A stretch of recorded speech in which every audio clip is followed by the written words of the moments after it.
నమస్కారం. Welcome to my channel. ఈ వీడియోలో ఏపీ ప్రభుత్వ పెన్షనర్లందరికీ ఇప్పుడే అందిన తాజా వార్త.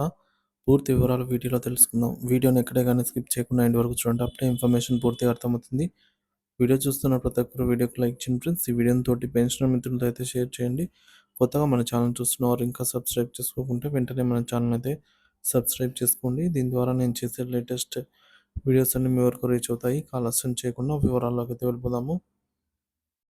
సో ఫ్రెండ్స్, ఒక విషయానికి వచ్చినట్లయితే ఏపీ ట్రెజరీ ఆదేశాల ఉపసంహరణకు విజ్ఞప్తి. ఏపీ ట్రెజరీ వారు అక్టోబర్ 30న జారీ చేసినటువంటి ఫ్యామిలీ పెన్షనర్కి సంబంధించి కొన్ని మార్గదర్శకాలు తీవ్ర చర్చనీయాంశంగా మారాయి. ఈ ఆదేశాలను తక్షణమే ఉపసంహరించుకోవాలని కోరుతూ AP JAC Amaravati chairman Bopparaju Venkateswarlu మరియు ప్రధాన కార్యదర్శి పలిశెట్టి దామోదరరావు ప్రభుత్వానికి విజ్ఞప్తి చేశారు. ప్రస్తుతం ఉన్న సమస్య ట్రెజరీ ఆదేశాల ప్రకారం పెన్షనర్ బ్రతికున్నప్పుడు విడాకులు పొందిన ఆడపిల్లకు మాత్రమే ఫ్యామిలీ పెన్షన్ పొందే అర్హత ఉంటుందని పేర్కొనడం జరిగింది. గతంలో పెన్షనర్ చనిపోయిన తర్వాత వారి కుటుంబంలోని వితంతువు లేదా విడాకులు పొందిన వారికి ఫ్యామిలీ పెన్షన్ మంజూరు చేసే ప్రక్రియ కొనసాగేవి. అయితే ఈ కొత్త ఆదేశాల ప్రకారం పెన్షనర్ బ్రతికి ఉండగానే విడాకులు పొందిన వారికి మాత్రమే ఈ పథకం వర్తించనుంది. ఇది పెన్షనర్ కుటుంబాలకు, అంటే ముఖ్యంగా ఆడపిల్లల ఆర్థిక భద్రతపై తీవ్ర ప్రభావం చూపుతుందని ఏపీ జేఏసీ అమరావతి అభిప్రాయపడింది. ఏపీ జేఏసీ ప్రకటన ఈ మేరకు. ఈ అంశంపై AP JAC chairman Bopparaju Venkateswarlu ప్రకటనలో వెల్లడించిన ముఖ్య అంశాలు.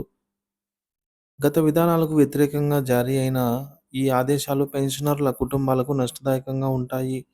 ఆర్థిక భద్రత కోల్పోతున్న బాధితులను రక్షించేందుకు ఆదేశాలను వెంటనే ఉపసంహరించుకోవాలి. మహిళా ఉద్యోగుల హక్కులు. రాష్ట్రంలోని మహిళా ఉద్యోగులకు ప్రస్తుతం 180 రోజులు ఉన్నటువంటి చైల్డ్ కేర్ లీవ్స్ ఏవైతే ఉన్నాయో, వాటికి బదులుగా కేంద్ర ప్రభుత్వం అమల్లో ఉన్నటువంటి 730 రోజులకి పెంచాలి అని మన రాష్ట్ర ప్రభుత్వానికి విజ్ఞప్తి చేయడం జరిగింది. మాతృత్వం మరియు కుటుంబ బాధ్యత నిర్వహించడంలో మహిళా ఉద్యోగులకు మరింత ప్రోత్సాహం అవసరము అని కూడా ఈ సందర్భంగా చెప్పుకొచ్చారు. గత విధానాల ప్రభావం. అక్టోబర్ 30కి ముందు పెన్షనర్ మరణాంతరం వారి కుటుంబ సభ్యులు, వితంతువులు, విడాకులు పొందిన వారికి ఫ్యామిలీ పెన్షన్ అందించబడేది. అక్టోబర్ 30 తర్వాత కొత్త మార్గదర్శకాలు పెన్షన్ అర్హతలను కఠినతరం చేయడం ద్వారా వితంతువులకు, విడాకులు పొందిన వారికి ఆర్థిక సాయాన్ని తగ్గించాయి. ఈ మార్పులు పెద్ద సంఖ్యలో వితంతు కుటుంబాలపై తీవ్ర ప్రభావం చూపుతాయి. ముఖ్యంగా ఆడపిల్లల ఆర్థిక భద్రతను నిరోధిస్తాయి. ప్రభుత్వానికి విజ్ఞప్తి. పెన్షన్ విధానాలను పునర్నిర్మించాలి. ఫ్యామిలీ పెన్షన్ విషయంలో పెద్ద సంఖ్యలో దరఖాస్తుదారుల అవసరాలు పరిగణలోకి తీసుకోవాలి. మహిళా ఉద్యోగులకు న్యాయం చేయాలి. చైల్డ్ కేర్ లీవ్ కేంద్ర ప్రభుత్వ విధానాలతో సరిసమానంగా అమలు చేయాలి.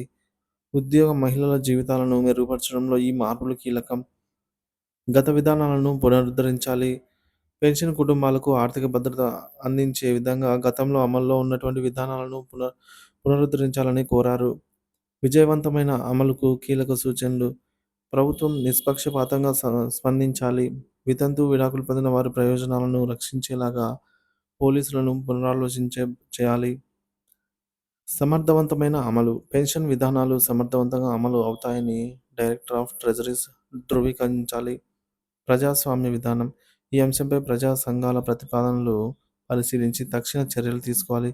సో మొత్తానికి ఈ మార్గదర్శకాలను ఉపసంహరించుకోవడం ద్వారా పెన్షనర్ కుటుంబాలకు న్యాయం చేయడంతో పాటు మహిళా ఉద్యోగుల హక్కులను పరిరక్షించడంలో ఏపీ ప్రభుత్వం ముందడుగు వేస్తుందని ప్రజలు ఆశిస్తున్నారు.